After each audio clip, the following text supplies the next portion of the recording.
Everybody, my name is Maura Prendeville. I'm a compliance officer at the Office of Labor Standards Enforcement here at the City of San Francisco. I also have Ellen Love on the line. She's our Principal Administrative Analyst.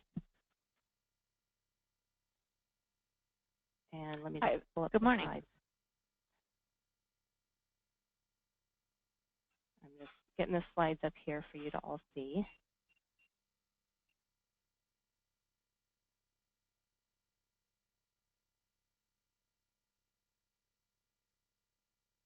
All right, I'm going to just cover a few logistics right now. This is our agenda for the webinar today. We'll finish up by 11 o'clock. We will post the slides, we'll send the slides out via email later today, as well as contact information for all of the OLSE staff who are presenting today if you have further questions. And we will accept questions during the presentation. To do that, you're going to use the GoToWebinar function. If you can't see the control panel on your screen, it's on the right-hand side. You'll see an orange arrow to open up the control panel, and then you should see a questions feature in there. We will accept questions throughout the webinar. We won't answer them until the end, just so we don't get repeats.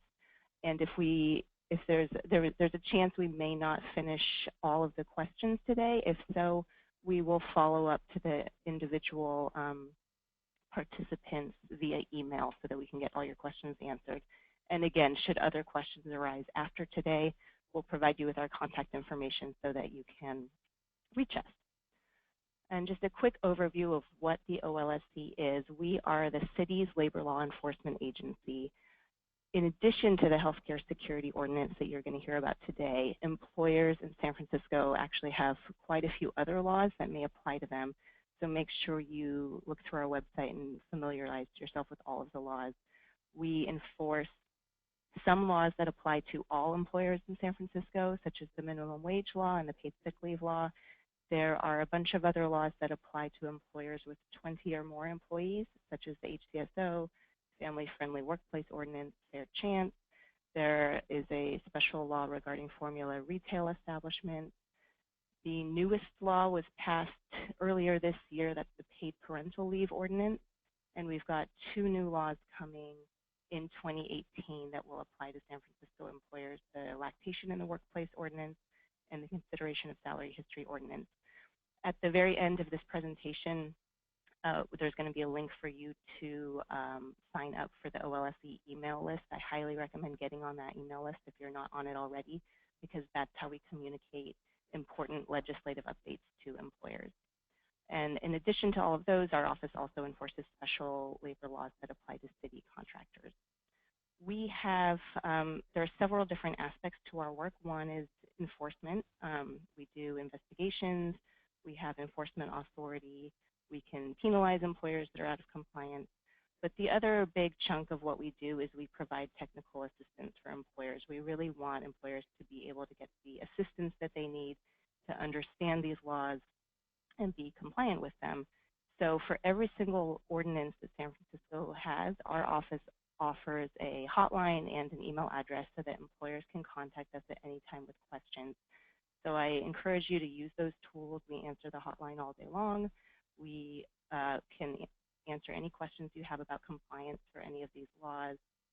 And it's much better for you to contact us and get some assistance at the front end rather than having a compliance issue and hearing from us because we've gotten a complaint from an employee. So it's much better to be proactive and call us and just let us know how we can help you better understand, and we can give you advice about how to get into compliance with any of these laws.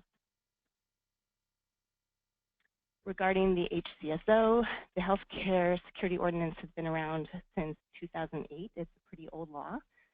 It's been, it's a local law, so regardless of what happens to healthcare legislation on a federal or state level, this San Francisco law is going to remain in effect.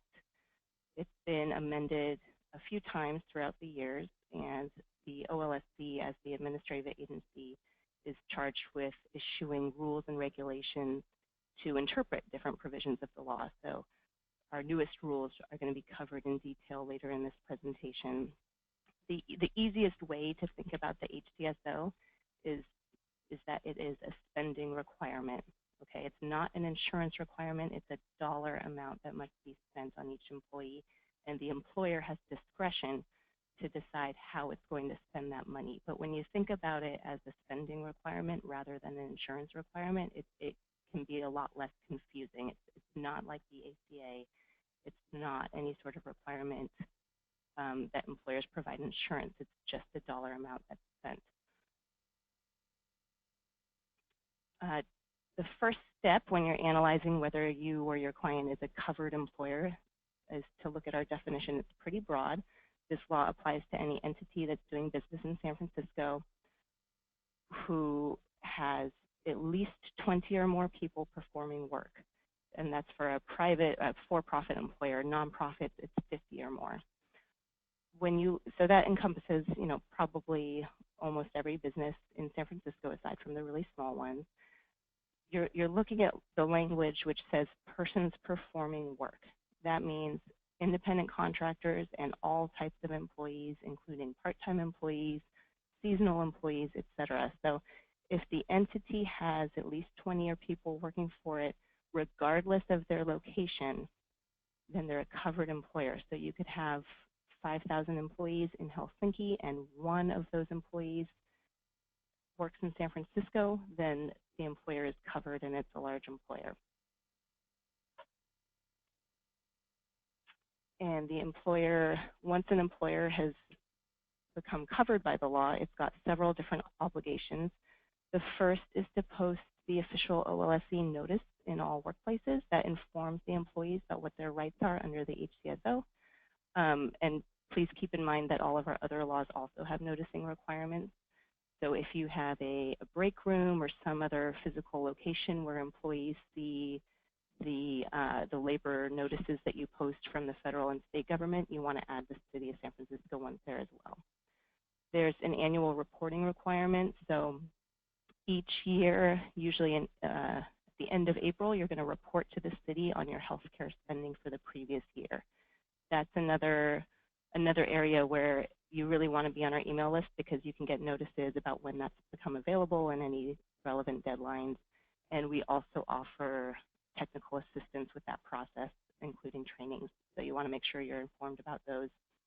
And then number 3, maintaining employment records and records of compliance with the HCSO. So for example, if you're complying by paying for health insurance premiums, you want to keep copies of those invoices or keep something that will demonstrate how much you've spent in the event that you're audited. And then the most important one is satisfying the employer spending requirement for all of the covered employees. That's the most important of the obligations, and that's the one we're going to discuss in more detail here. Determining which employees are covered by this law and which ones you need to satisfy the spending requirement for. So employees that are covered by the HCSR are those who have been employed for at least 90 calendar days at the business and work at least 8 hours a week, which is, that's, if you're averaging over a quarter, that's 104 hours in a quarter.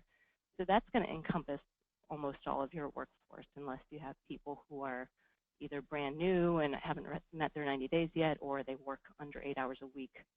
Everybody else is going to be covered by the law. Please note, this definition does not make any distinction between part-time and full-time employees, union and non-union employees, salaried and hourly employees. They're all employees who are covered by this law. Employees who already have health insurance are covered by this law. The only exceptions are the ones that I'm going to list here. There are a few categories of exempt employees. One is managers and supervisors. Our office has a very specific definition for what a manager or supervisor is. You'll need to review the definitions on our website. And then in addition to that, the employee would need to meet a specific salary amount that's listed there for current year and next year. So if you had an employee who satisfies both the job duties test to be a manager supervisor and meets the salary requirement, then they would be exempt from the law. It's not enough to just look at job titles.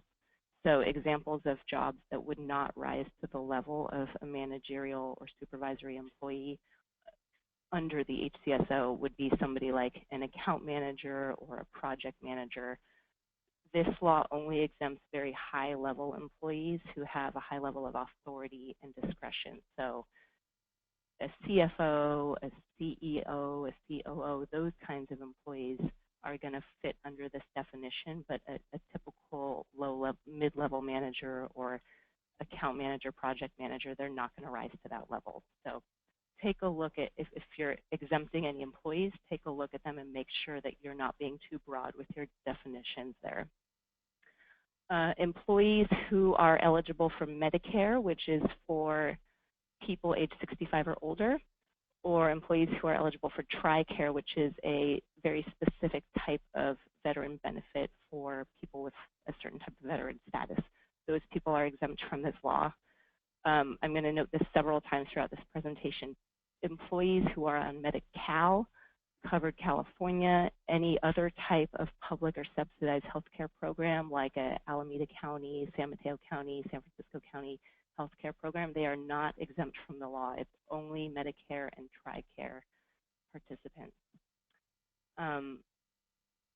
There's a separate law. I'm on the third bullet point now. There's a separate law called the Healthcare Accountability Ordinance that applies to companies that have contracts with the city of San Francisco. So if you have employees that are working on a contract with the city and they're covered under that other law, then they won't be covered by the HCSO. If you have questions about that, please give us a call. We can discuss that in more detail. And then the fourth category is employees who are receiving healthcare services through another employer and who voluntarily sign an HCSO waiver form. This one is a frequent source of confusion, so that's why I'm going to discuss that in more detail here. There are the default is that employees who opt out of insurance that you're offering are still covered by the HCSO and they're still entitled to healthcare expenditures unless for some reason they're exempt from the law. So in order to have an employee who fits under the criteria to voluntarily sign a waiver form, the employee has to have insurance from another employer. What that means is the employee has another job and they get their insurance through that job. Their spouse or domestic partner has a job and they get insurance through that job.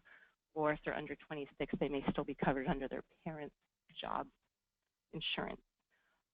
If you have somebody that has those things, you can ask them to sign a waiver. They're certainly not required to, but you may present it to them as an option. And if they're willing to sign it, then in that limited circumstance, the employee would be exempt from the requirements of the law. And going back again, it's only insurance through another employer. So if you have employees who are paying for their own insurance, their families are paying for their own insurance, they have a subsidy through Covered California, et cetera, those are not people who are receiving insurance from another employer. They should not be asked to sign a waiver. The default there is the employer needs to spend money on them. So for the few people, and it really depends on your workforce and how well resourced they are, but if you have some people who do have insurance from another employer and they are willing to waive their rights to expenditures, then keep in mind the waiver is only valid for 1 year. You would have to keep re-upping that each year in order for the employee to continue to be exempt. If you don't, they automatically become covered as soon as the date of that waiver expires. Employees can choose to revoke their signature at any time during the year. They'll just do that by communicating with you that they want to revoke their signature, and then you would start making healthcare expenditures for them as soon as they communicate that to you. And it's the employer's obligation to keep copies of the waiver form. So if you were to go through an audit with our office and there were employees for whom you're not making expenditures, we would want to know why aren't you making expenditures for those people, and you would produce copies of valid waiver forms to show us that they were exempt from the law. One thing that employers get confused about is what sometimes is also called a waiver or an opt-out form that's provided by an insurer or a broker. Those are not acceptable as HCSO waivers. So you may have an employee who opts out of your insurance. That's not the same thing as signing an HDSO waiver form. So you would have to take the additional step of asking them to do that. And most importantly, our waiver form was very recently updated. So if you do intend to use that going forward, make sure you're working off of the most recent form. It's available on our website in multiple languages. And please, if you have employees who speak languages other than English, you need to make sure you give them the waiver form in a language that they can understand. So once you've determined who you're going to make expenditures for, you have to figure out how much you're going to spend. So the rates are posted here. Since 2018 is so close, I'm going to focus on 2018. We look at employer size. So again, this is global count. If there are 100 or more employees worldwide, you're a large employer. If there are between 20 and 99 worldwide, you're a medium-sized employer and you pay a different rate. So back to the prior example I gave, if you have 5,000 people in Helsinki and only one in San Francisco, you're a large employer and you'd be spending $283 an hour on that one employee who's working here in San Francisco. I have the second table is kind of what that looks like for a full-time employee. I'll explain how we calculated that in the next slide, but this is just so employers can kind of get a sense of how much you would be spending. In addition to the rate being tagged to the employer size, the amount that's spent on each individual employee depends on the hours that the employee works. So for a part-time employee, you're going to be spending a lot less than you would on a full-time employee because they don't work as many hours. So what's presented here is what it looks like for a full-time employee. This is the cap. So this is the maximum amount an employer would have to spend. But if your workforce if you have a consistent, steady workforce and they're all full-time employees, this is what you're looking at in terms of monthly and quarterly spending. And the way I got those amounts was by multiplying the rate by payable hours. That's the amount that the employer would need to spend. Payable hours include hours worked, any sort of PTO, so vacation, paid sick leave, etc.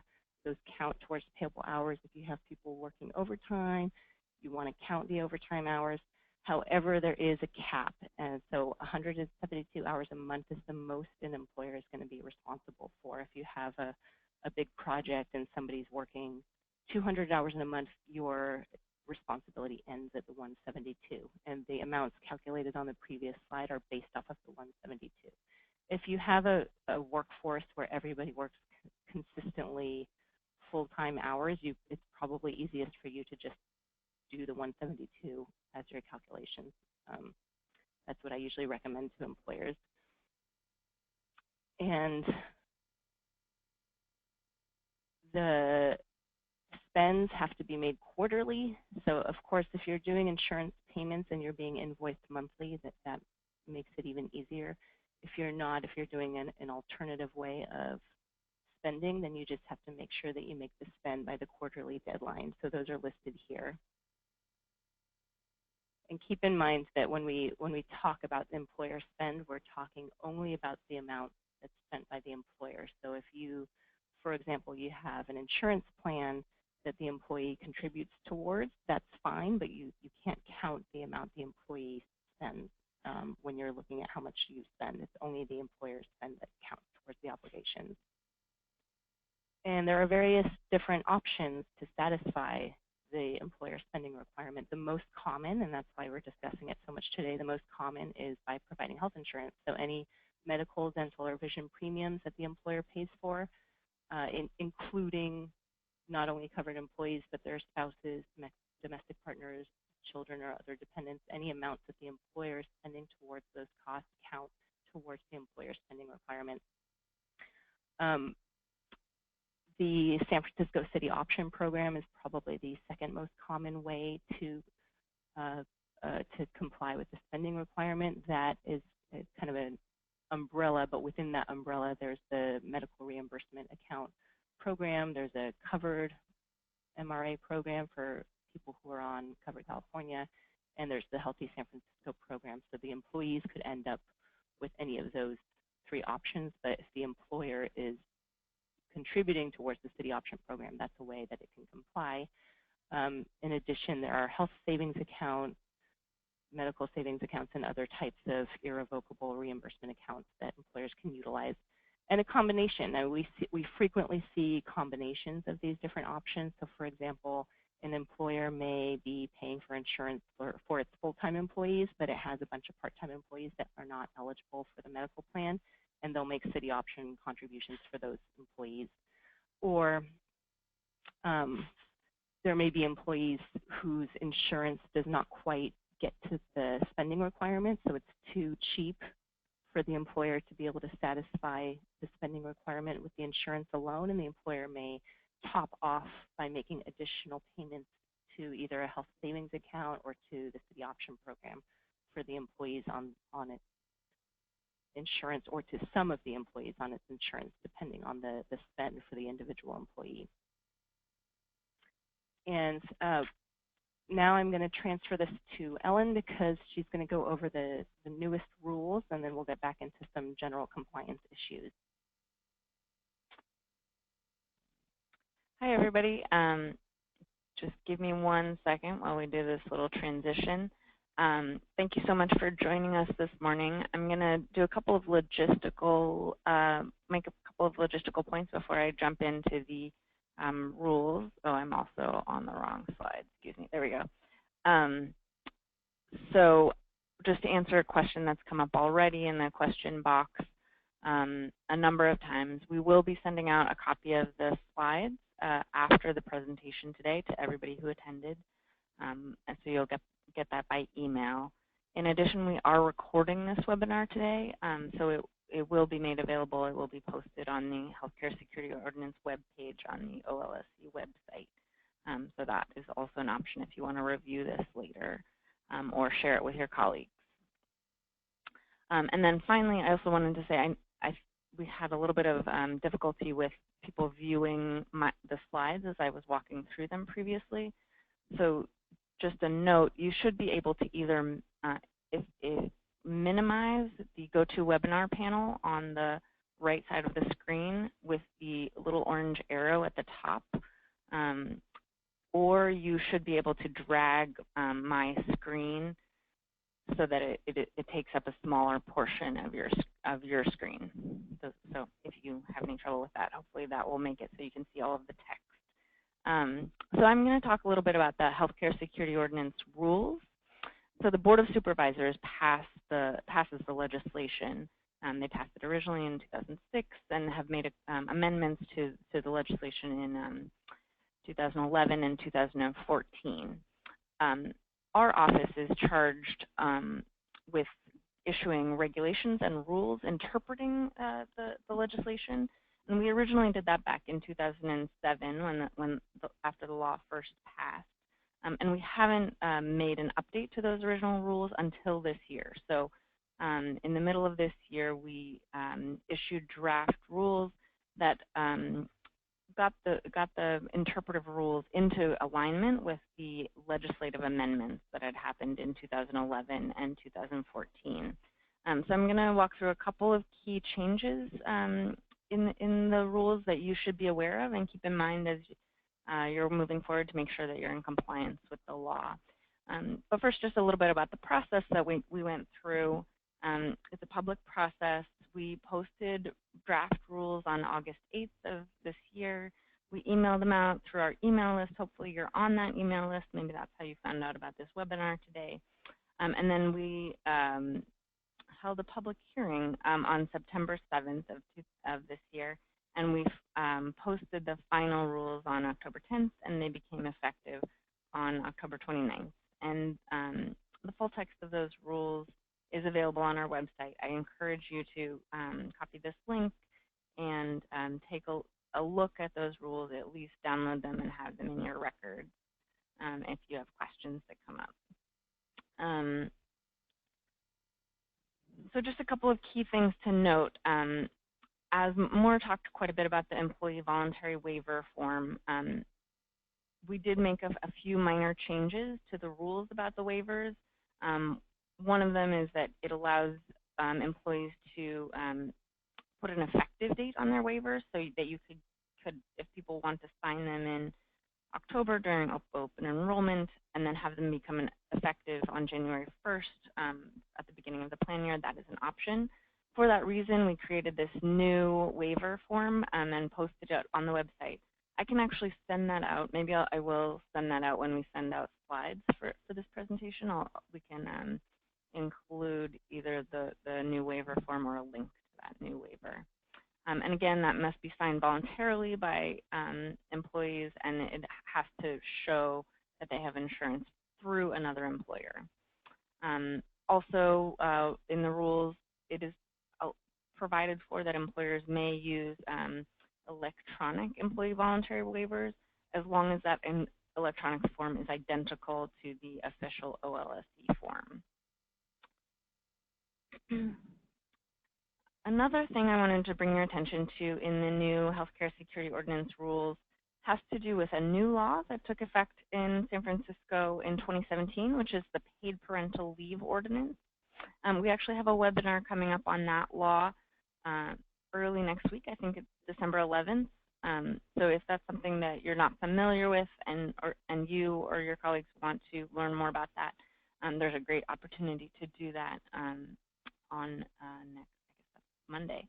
But the Paid Parental Leave Ordinance in general requires San Francisco employers to provide some supplemental compensation when their employees go out on paid family leave to bond with a new child.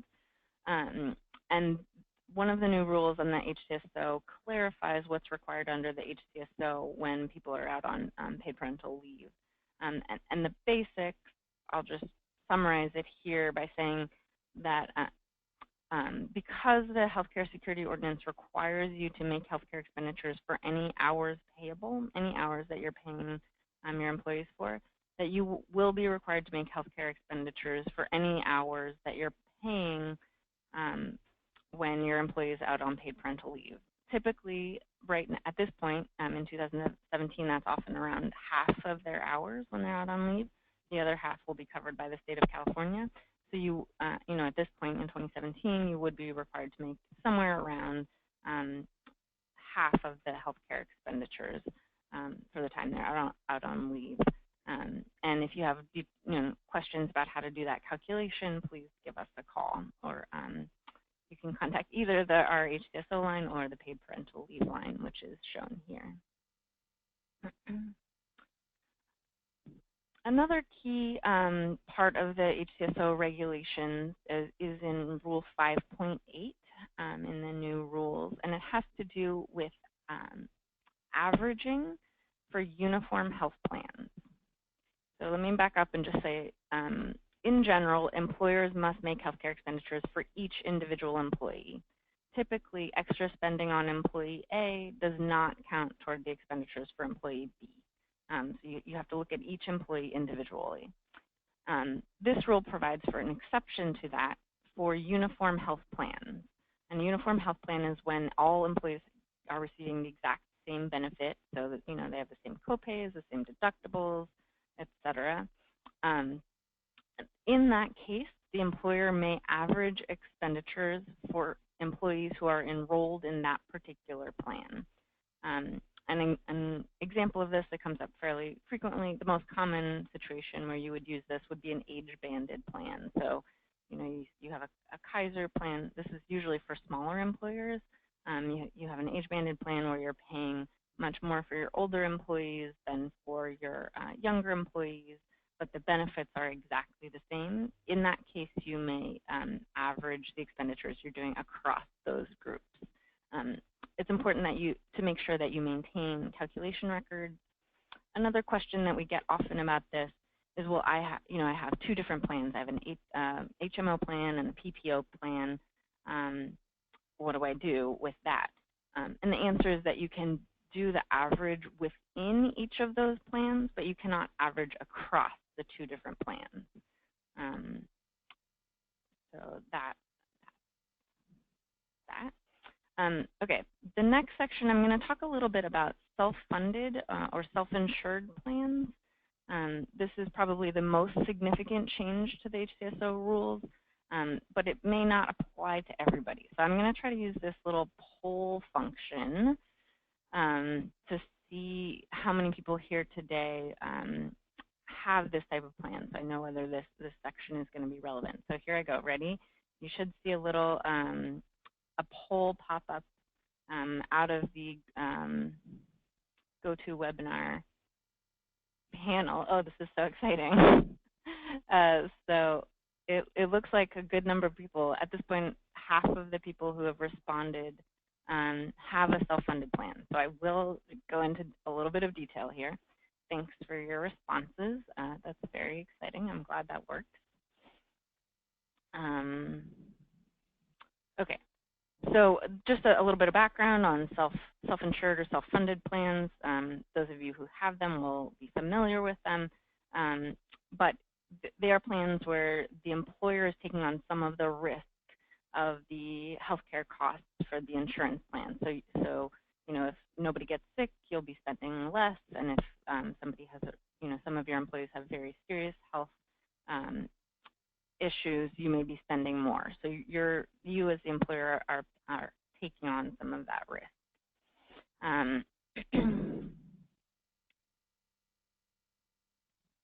So the big change was that in the past, employers with these types of plans could look at the COBRA equivalent rate, but under the new rules and really under the 2014 HCSO amendment, which we've now interpreted in these new rules, the COBRA equivalent rates are no longer accepted as a way for self-funded or self-insured plans to calculate their health care expenditures.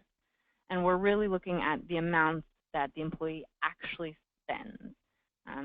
And that's because the COBRA equivalent rate is really sort of a calculation of the value of the benefit to the employee. But this law really is just, as Maura mentioned, it's a spending requirement. It looks at the amounts actually spent, and we are required at this time to look at amounts irrevocably spent by the employer for their employees' health care. So we can no longer be looking at sort of like an estimated average value. We have to look at like dollars actually spent. Oh, I just got a message that I need to close this poll so that you can see these slides. Okay, hopefully that worked. Is that, yes, okay, great. Thanks for bearing with me as we test new technology here, or new to us. Okay, so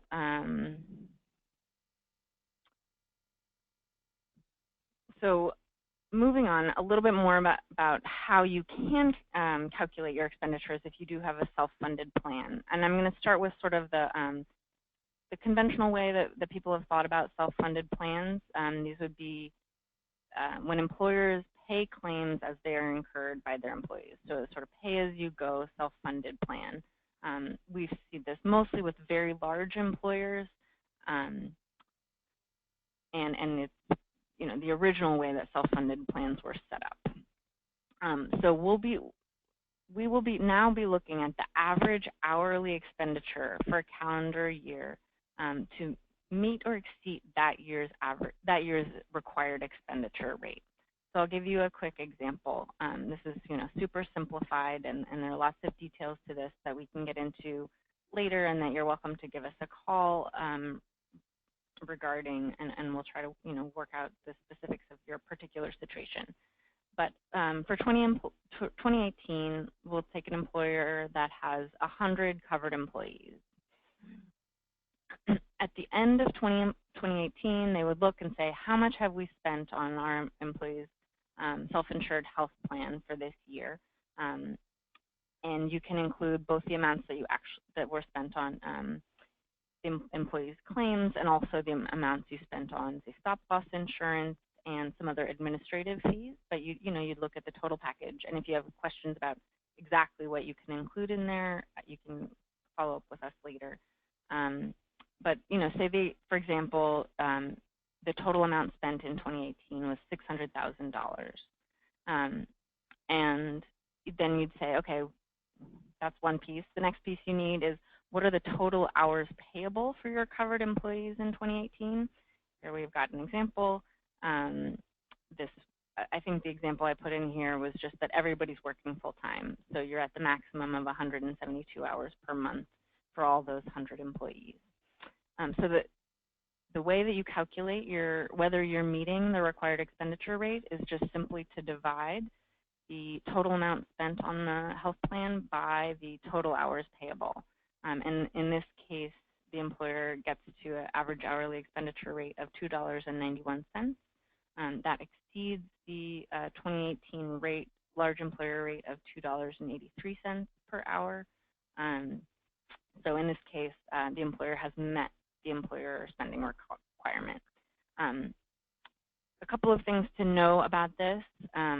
One, this is a calendar year calculation. This is the only scenario where we're not looking at expenditures on a quarterly basis, is when there's a self-insured plan that's done in this pay-as-you-go method. Claims are paid as they are incurred. Secondly, the new rules allow for a period of time for the employer to top off their expenditures if they don't meet the rate. So if you get to the end of 2018, you do this calculation and it's below 283, say it's 250, you have until February 2019 to top off your expenditures for your covered employees to make sure that you meet the $2.83 per hour requirement. Another thing I wanted to note here is that the example I provided just looks at covered employees, but the rules also do provide the option to look at expenditures company-wide. So you could look at all of your employees company-wide and calculate the average hourly expenditure company-wide. That's mostly because that's for administrative ease, because it may be easier to do that than try to separate out your covered employees in San Francisco. So that's also an option. Okay, so I'm sure there are questions about that, but I'm going to go ahead and move on and look at another type of self-funded or self-insured plan that we've seen more and more recently. We have heard it called in the industry the level-funded self-insurance plans. And these are sort of newer, becoming more common, and they're characterized by monthly payments to a third-party administrator. So it starts to look something like a fully funded traditional health plan, where the employee is paying premiums and administrative fees to a third-party administrator on a monthly basis, sort of the same amount every month. Usually in these plans, at the end of the year, that third-party administrator might return some funds to the employer if the employees haven't used everything that was given to the third-party administrator, if claims haven't been very high. So that's sort of how these plans are typically set up as we understand them. The rule about these plans at this point, Rule 5.9a, is that employers can count amounts paid to a third-party administrator that are never returned to the employer. Anything paid to a third-party administrator and not returned to the employer can count towards your healthcare expenditures. This calculation must be done on a quarterly basis. So if we do an audit, we would be looking at this for each quarter because you are making those payments on a monthly basis. So we should be able to see how much is being spent each quarter. And you can include a number of different types of costs in there, including what people are calling premiums or administrative fees or stop-loss insurance payments. And you should check with us if you have specific questions about a particular fee, whether that counts. But the key thing to know is that you can't count any rebate at the end of the year towards your healthcare expenditures. So you have to be really cautious if you have a plan set up like that. Make sure that the TPA is not going to give you back anything above the required hourly spending amount. And the most common question we're getting at this point about the new rules is what are self-funded employers supposed to do about quarter 4 2017 when they've been relying on a COBRA equivalent rate for the first portion of 2017? And the answer to that is that even though the effective date of the new rules is October 29th, 2017, OLC will not be penalizing employers for using the COBRA equivalent rate for the entirety of 2017. So you can use that COBRA equivalent rate for the last quarter of 2017, and we will begin enforcing the new provisions of the rules regarding self-insured plans in calendar year 2018. Okay, so now I'm going to try to give the controls back to Maura to talk about some common compliance issues. Okay.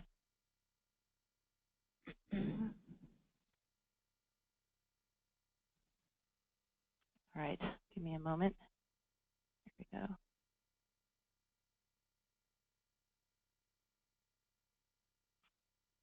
All right. Okay, everybody can see that?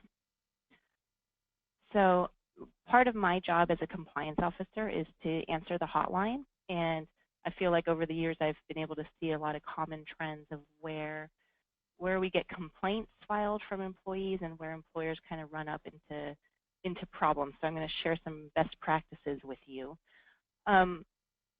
Keep in mind, as I mentioned, the HCSO has been around for almost 10 years. So San Francisco employees are pretty knowledgeable about it and aware of their rights and pretty savvy. Oftentimes they'll be comparing the benefits that you provide with whatever they had at their other job or their previous job in San Francisco.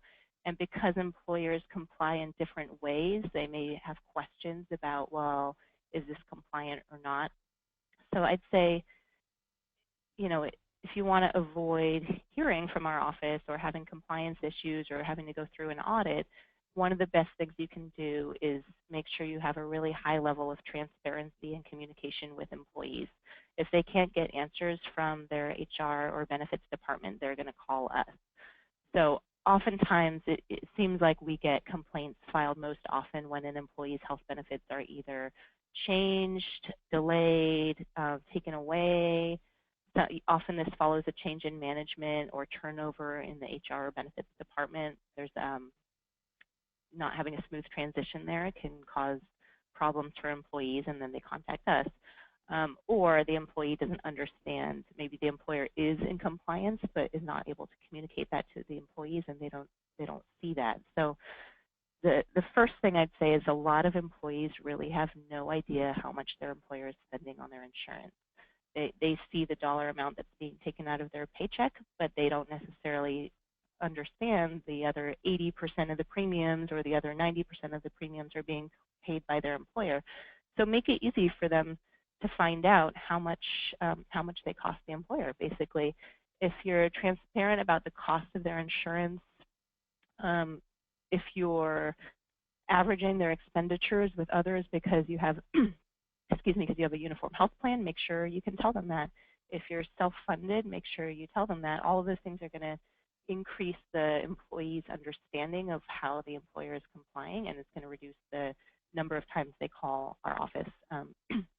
So often we get phone calls from employees that say, hey, at my old job, I used to get a medical reimbursement account every quarter, and my new employer doesn't give me that. And we can often figure out just through some simple questions that, oh, the new employer is paying for health insurance for you and your entire family. That's how they're complying with the HCSO. But they shouldn't need to call us to get that information. They should be able to call the employer and have the employer say, yes, we're aware of the HCSO. This is how much we spend on you. This is the required spend for you. This is how we comply. That's going to reduce the likelihood of you getting an audit. Similarly, having HR or benefits staff who aren't knowledgeable about the HCSO can be particularly frustrating for employees. A lot of employers are not based in San Francisco. The low-level staff at the benefits department may not know what the employee is talking about when they call up and say, I have questions about HCSO compliance, or I have questions about my medical benefits and the cost of them. So make sure that San Francisco employees have a point person that they can communicate with who's going to be able to articulate how the employer complies with law. And if there is transition in these departments, it's really important that the compliance tasks get transitioned to an appropriate person. So employers that I've seen with significant compliance issues often end up saying, well, our old HR person used to take care of this, and then she left, and then we had somebody new come on, and they weren't aware of the law, et cetera, et cetera. It's the employer's responsibility to stay up to date and to be aware of the law and comply with it. But the best way to do that is to make sure that there's a smooth transition whenever somebody who's in charge of those duties leaves. We offer monthly trainings about the HCSO. This is one of our newest types of trainings, but we offer monthly trainings. We have a lot of resources available, so anytime you have new staff that need to be aware of it, make sure that you have them reach out to us for help. And similarly, if our office has questions about how the company is complying with the HCSO, you should make it easy for us to get those answers. So sometimes I reach out on behalf of employees to an employer, and I try to get some information about how much they're spending on the insurance or how they're complying, or why does employee A get this but employee B gets that. If we can't reach somebody knowledgeable on staff, that's going to be a red flag for us, and that's going to increase the likelihood that a company is going to be audited. So it's very helpful to us if we're trying to reach out to an employer and understand their compliance. That's going to go very far instead of if we have to get circled through a bunch of 800 numbers and reach people that don't know what we're talking about. So just make sure you have a point person and that employees can easily ascertain what you're doing to comply, and that our office can reach somebody who's knowledgeable. Those are the main things that employers can do to help themselves. And then, of course, staying up to date. The laws aren't amended that frequently, but it has been amended a few times, and then there are new rules and regulations. The rates change every year. The exemption amounts change every year. So just stay up to date, stay informed. You can do that by doing our trainings and getting on our email list, et cetera. And please just feel free to utilize us. As I mentioned, technical assistance is one of the big parts of our job, and so it's much better for you to contact us than for us to be contacting you because you're out of compliance. We do not penalize employers who reach out to us for advice. Employers can call us anonymously if they have a compliance issue that they're concerned about and they don't want to disclose, who they are or whatever. That's fine. But even so, we wouldn't turn around and assess penalties on an employer that comes forward and is asking for advice about how to fix a compliance problem. So it's better to ask us than to hide your head in the sand, because the likelihood that one of your employees will file a complaint and you'll get audited is much higher if you take that approach. And I had some quizzes and pop quizzes for you guys, but I'm actually going to skip those. We'll post those on the slides, but I feel like we want to save time for questions, so I'm going to skip through those and then just go to a basic compliance checklist. So this is kind of going back to some of those best practices, but this is what you want to do to make sure you're staying in compliance. The top three are the most important. So is each covered employee accounted for somehow? Are they getting insurance? If they're not getting insurance, are they getting something else? Am I spending enough on each of those employees? So it's not enough to just say, hey, I have everybody on insurance. You have to look at the dollar amount that's being spent. And are expenditures being made on time? So if you're doing city option payments, for example, if you make them whenever you feel like it, or if you make them a month late every quarter, you're going to run up into issues and we're going to get a complaint. And then the bottom three, the annual reporting requirement, keeping records, and posting the notices, those ones are pretty easy. But that's the advice that I have for you. And then these are the resources we have available. The OLSC, excuse me, the link is not on there, but if you go to our website, you will see the link to sign up for the OLSC email list. I recommend you do that. And then we have all of our administrative guidance in the form of FAQs posted on our website, as well as all the notices, any sort of forms that you would need to give to employees. And then the annual reporting form is posted there. It'll probably be posted around April 1 of next year. And this is our email and our hotline should you have further questions. Now we're going to go to Q&A. So give us a moment here. We're going to kind of look through the questions and answer kind of the most key questions.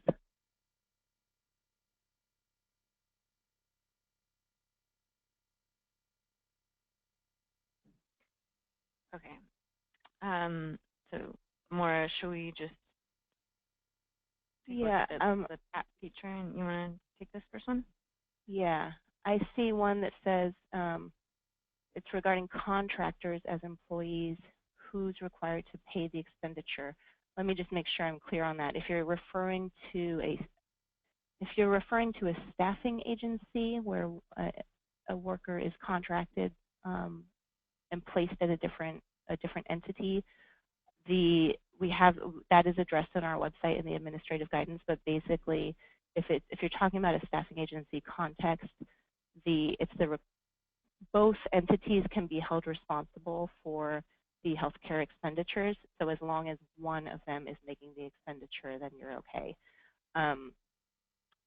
If you're referring, I wasn't quite sure if you're referring to independent contractors. Those are not considered employees under this law, although they are counted when you look at the global count of the company for purposes of determining if the employer is covered by the law and for purposes of determining the employer size.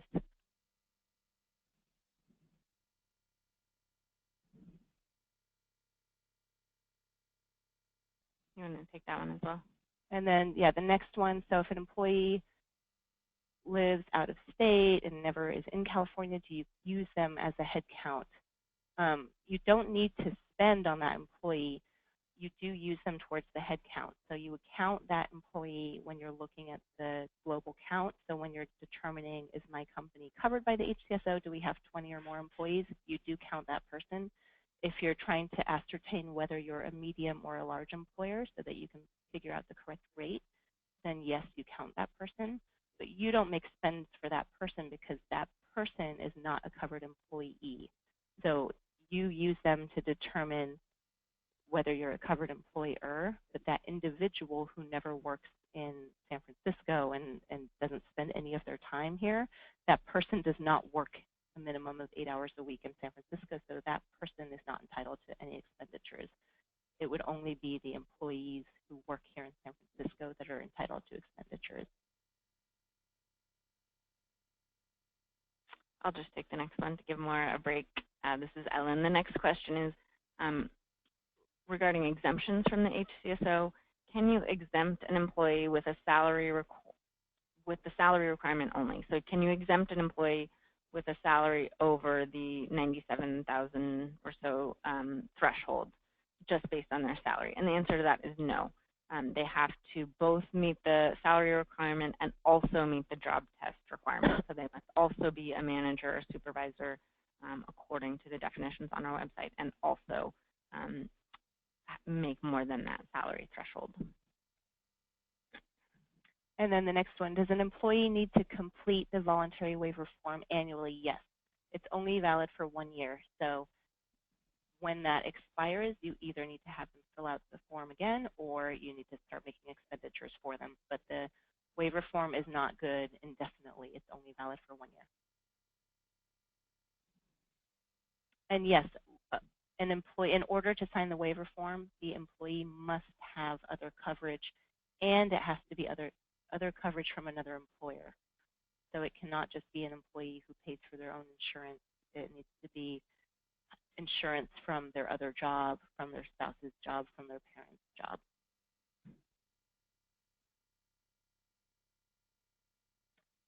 And next question, is an FSA considered an irrevocable reimbursement account? An FSA is not considered a healthcare expenditure under the HCSO, so you cannot count those contributions towards the requirement.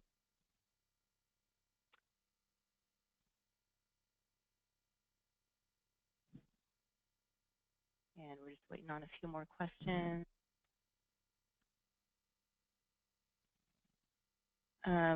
There's one, let me make sure I understand it. If a company makes a contribution to a participant's HRA, that's a health reimbursement account that's theirs, as long as, I'm going to ask that person, I'm going to follow up with over email because I'm actually not entirely sure I understand the question. I mean, I think I'll jump in. Okay. I'll jump in and just say that HRA, any irrevocable expenditure amount means it has to be the employee's forever. So if you're putting money in an HRA that could disappear from that HRA when they switch health plans or when they quit or at any point, that's not considered an irrevocable healthcare expenditure.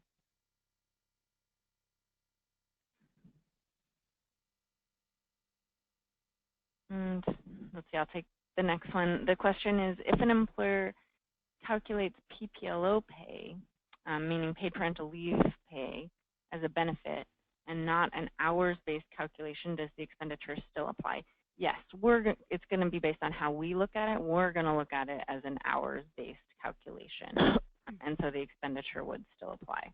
You know, so if you're paying, if they're out, an employee is out on paid parental leave, you're paying 40% of their salary. We're going to look at that as you're paying 40% of their normal hours. So the health care expenditure requirement would still apply for that 40%. Okay, next question. Also for me, this question says, for uniform health plans, what about single, this is a good question. What about single coverage versus family coverage? And they each have different deductibles.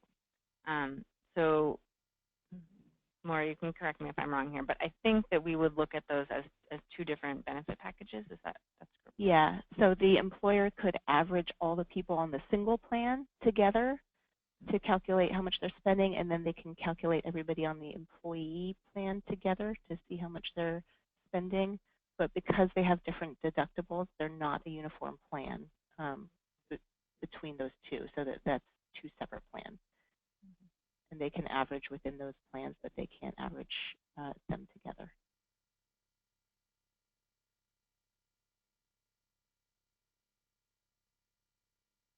And we got about one more minute. I think we can take one more question. I'm sorry, let me back up. We did have a question a while back about when we were discussing FSAs, that means flexible spending accounts. And those do not count. That's a benefit that a lot of employers offer. It does not count as a healthcare expenditure. Okay, I'll just take this. Oh, you want to take that last question? Well, this is a good one to end with. So I'm worried. If I'm worried my company has not been compliant, what should I do? Please call our hotline and we can give you an individual consult and give you some instructions about how to remedy that. And you can also use the HCSO at SF.gov email that's up on the slide right now. And when we send out the slide presentation, we'll also include the HCSO contact information again one more time. That is staffed during working hours, 9 to 5, every working day, and I think the team is really good at being responsive to employer questions. So I encourage you to use that as a resource. And thank you so much for participating today. Thanks for your interest in making sure you're in compliance. We will be reviewing the questions that we didn't get to during the webinar and doing our best to reach out to you after the fact to answer those questions. So hopefully we can address any of your concerns or questions. Thank you, everybody, for your participation.